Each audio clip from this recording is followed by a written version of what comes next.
And oh man, those interest rates sure are just popping off. But that's not the only thing that's popping off. San Antonio just hit a fresh new set of real estate records. Curious what they are? Stay tuned to this video to find out.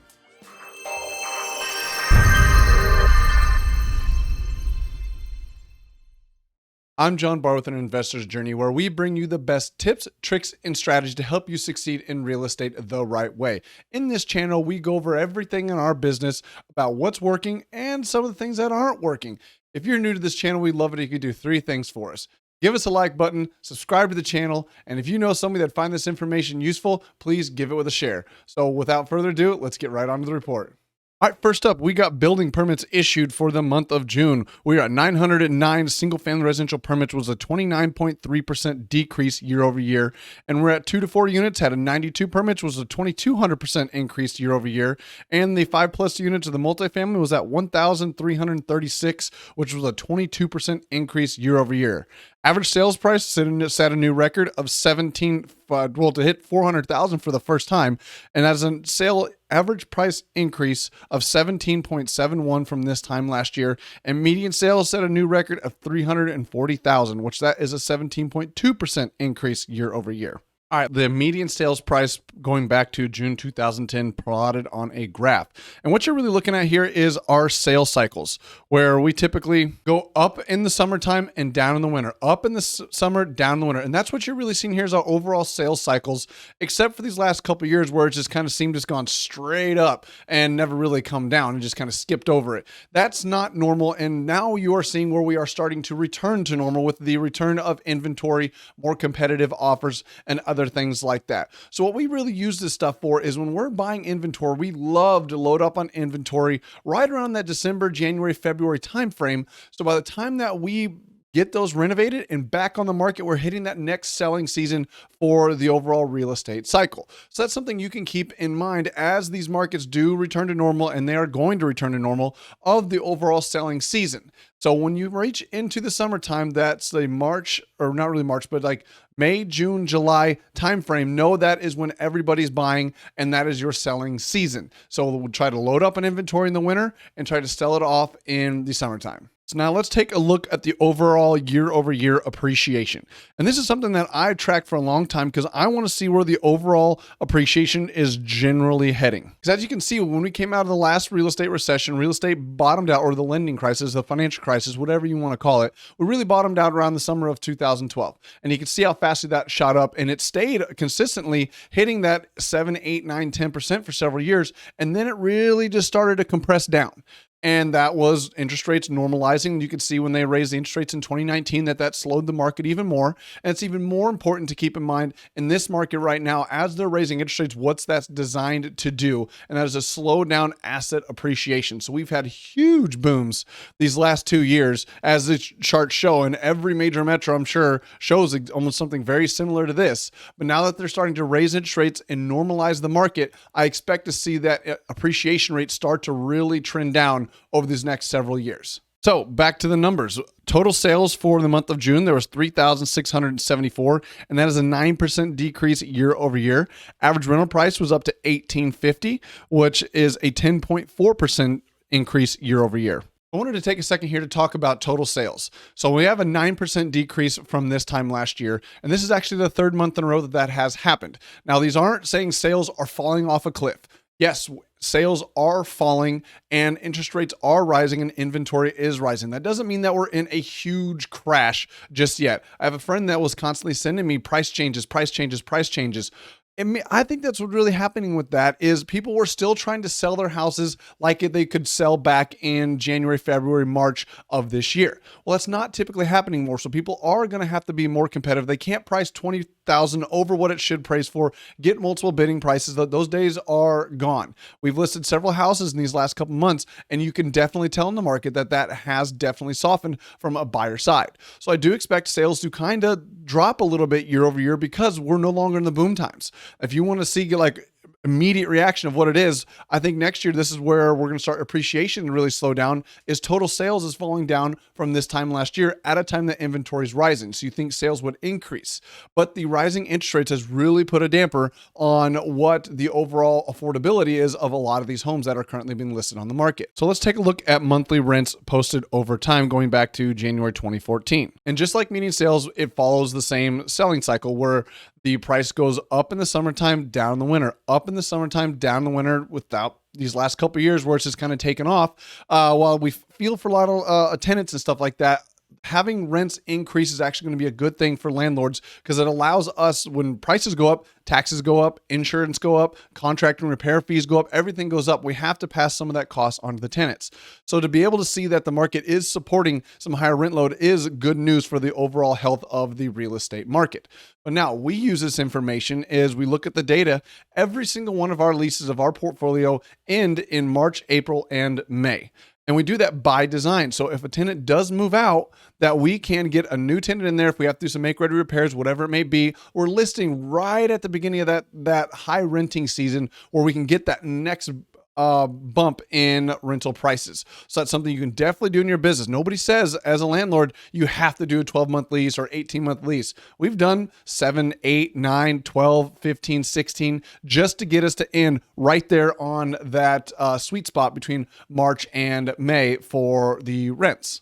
Let's look at overall employment here for San Antonio. We are at 1.22 million, and that is a 9% increase year over year. So that is fantastic news to see that our employment base is continuing to climb year over year. And we gained 2,885 jobs from this time last month. Our unemployment rose a little bit to 2.21, but I'm not too worried about that. And it's up to 3.5 because that is still considered full employment for here in the MSA of San Antonio. Let's take a quick look at the 20-year unemployment posted over time. And I use this information because I want to know the overall trend of unemployment, because you can see how fast in these last two, the Great Recession of 08 and the COVID recession of 2020, how fast unemployment really just spiked up. That's why I track this stuff, is if the Fed is unsuccessful in slowing this down and they actually do create mass employment trying to tame inflation, we're going to see it show up in these numbers. And that's something we are going to be really starting to worry about if that starts to go and continue, because over time, if people are being laid off, people quit coming to San Antonio and jobs aren't being created, that means that an effect of the real estate industry is that prices could really soften and that inventory levels could really rise to 3, 4, 5, 6, 7, 8, 9 months inventory. So that's something that we're going to keep a very close eye on as the Fed starts to normalize this market, is the interest rates, unemployment, and the overall job creation in our MSA. Yo, hit that like button yet? Thought about subscribing? Really wish you would. All right, back to the presentation. So now let's take a months of inventory into consideration for the month of July. So at the beginning of July, we were sitting at 2.13 months of inventory, and that is 0.46 month increase from this time last month. So inventory has drastically gone up from the June timeframe. May of 19, just for a retrospect, it was sitting at 3.42. Now, normally I just do what the inventory was last year, but I want to give a little synopsis here of what that really means of normalizing. There's a lot of what we call fear porn out there in the market of people trying to scare people. Oh, we're in a recession. Oh my God, the housing market's going to crash. Everything's going to go to shambles. Run for the hills, go to cash. That is not what is actually happening. Yes, inventory levels are rising and is getting more unaffordable to buy a home. But you can see from the sales data, we've still had 3,900 sales here in San Antonio. So people are obviously still buying houses here in the summertime. Now, I put what it was in 2019 because I want to show like where we were at even in 2019, and we were still in a quote unquote booming real estate market because prices still were increasing. There was a lot of times we were flipping houses, listing houses back in the time frame, and when we bought a house, put it on the market, there's a good chance of a long rehab that the price might increase actually $5,000 from when we bought it to when we renovate it and put it on the market. Now, it's not going to be like last year where you bought something and 2 months later it's worth $20,000 more. That's not going to be the case anymore. But I want to give that picture in here, like what a normal market was, or what the market even was prior to the whole COVID pandemic, of what the inventory levels were back then. And now the inventory levels, why that is such an important thing is what we as real estate investors use to gauge the overall health of the market as far as a buyer or seller. Now, depending who you follow, that sweet spot between basic economics and 101 between supply and demand is somewhere between 4.5, 5.5 months of inventory, depending on who you listen to. Well, anytime that number gets really low, you get into what's called a seller's market. That means a seller has more negotiating power in the market. There's more people trying to buy houses than there are people selling them.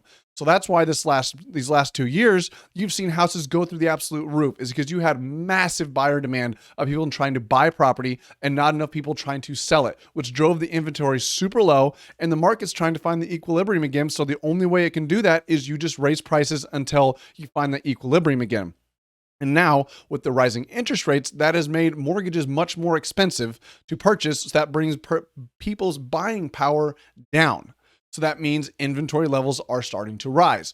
And that's actually a good thing and a healthy thing for the real estate market, because the longer the prices continue to rise like that, the more turmoil that's going to cause in the political sphere of people saying that they can't get into it. It's going to have government intervention, and that's stuff that we do not want in a free moving economy, especially in our own backyard of the real estate industry. So are we worried? We're cautious. A little worried, but more cautious than anything. And that's why we watch this stuff, why I put this data out for everybody to see, like, hey, yes, things are changing. The market is shifting, that things are cooling off. But look at where we were and before 2019, or in 2019, where we are today and where we were last year. And you can really see it's like, hey, it's not that bad just yet. But could it get that way? For sure. But that's why we track all this stuff and we put this information out. So if you haven't yet, make sure you subscribe and like the video, so next time we put something out, you're updated when this information comes out and you get it the freshest at any time. Now let's break down the months of inventory into price points, so you can really kind of determine where the best place to spend your marketing dollars and where you want to be buying and holding property. All right, so let's break down the months of inventory a little bit further. So for us, we use this information because we want to know where the bulk of the sales are actually happening in the overall market. So with this data, we use this because that's where we target our marketing and all of our sales. So with this, you can see it's basically between 200 and 350. Now, I'm not saying this is the best place to be. This is what just works for us. And the reason we do that is the bulk of the sales are there. Some of the lowest inventory is there. That's where the highest demand product actually is. So if you go back to a year or 2 years ago and look at some of our reports, and the data shows right there as well, and the price range might have changed a little bit, but the highest sales and the lowest inventory was typically coincided with each other. So that's why for us, for our rentals, our flips, everything we do, we try to stay in that median price point, which was, I think, 340, which is right in that sweet spot and below. And we do that because the sales are there, the data's there. It shows that the buyers are wanting inventory and they want product in that price point. So that's for us what we use this information for while we do our investing. Next up, we have the lowest months of inventory by zip code. Now, a lot of these have really changed over the time. Because if you were to go back 2, 3, 4 years ago, a lot of this stuff, the lowest price points were the lowest months of inventory. But that all changed with the whole COVID pandemic thing, and things really flew around. But the reason I give this information is I want you to see, really kind of drive home what the low months of inventory really do. So when you look at something, a lot of these are so insanely low. Look at what the prices were just 2 years ago to what they've climbed to now today. And that really shows what low months of inventory does and why it's so important and why we track those things so religiously and let that drive what we do as far as price points, how we market, and what we do with our overall properties when we take something down. So the caveat to the lowest months of inventory is the highest months of inventory. And now it's not to say these are bad zip codes by any means, and especially as the market starts to normalize, because 2 years ago or a year ago, a lot of these were actually super low as well. Go back and watch some of the stuff from 2018 and 19 that I did, and you'll see that a lot of these higher price point zip codes got in the inventory at a too high level, and there's much more competition. So it's not saying these are bad zip codes to do investing. It's just something that you need to be aware of what the inventories level are for the price point in the area that you are investing. Because if there's high inventory, that means that the buyers that are buying in that place, that inventory, that area, have a lot of things to choose from. So for us, every time we do an analysis on a property or a certain area, we look at what is the overall inventory level and what is the overall buyer demand and where does that fit in the price point of the overall market here in San Antonio. Well, now there's a lot of zip codes in between here. I'm just giving you the top 10 and the lowest 10. So if you're wanting to get the information and get the full list of zip code, need you to text that number at the bottom, mark it to 210-794-9898, and we'll get you that full list of zip codes so you can see what everything looks like and get you a PDF of the overall presentation. But this is why it's so important, because when you're looking at something and see these high inventory levels, it means your competition's high, which means you need to put more effort into your renovation, whether it be staging a house, putting more money into the higher ROI parts of a home, which is usually your master bathroom and your kitchens, do landscaping, professional photos, virtual tours, whatever it needs to do to make sure your house does not sit on the market for that average month's inventory, which could be 3, 4, 5 months, because every time a month goes by and every time that day goes by, a lot of us use private money, hard money to do these things. That interest payment comes right off your bottom line every single month. So you want to do the extra things to make sure your house goes on the market and kind of beats that market and gets the offer much quicker than the average in the area. So there you have it, folks. That is the the market update for the month of July. Like I said, this goes out every single month. If you haven't yet, please hit the like at the bottom, give us a subscribe, and share this with somebody. Otherwise, we will catch you guys in next month.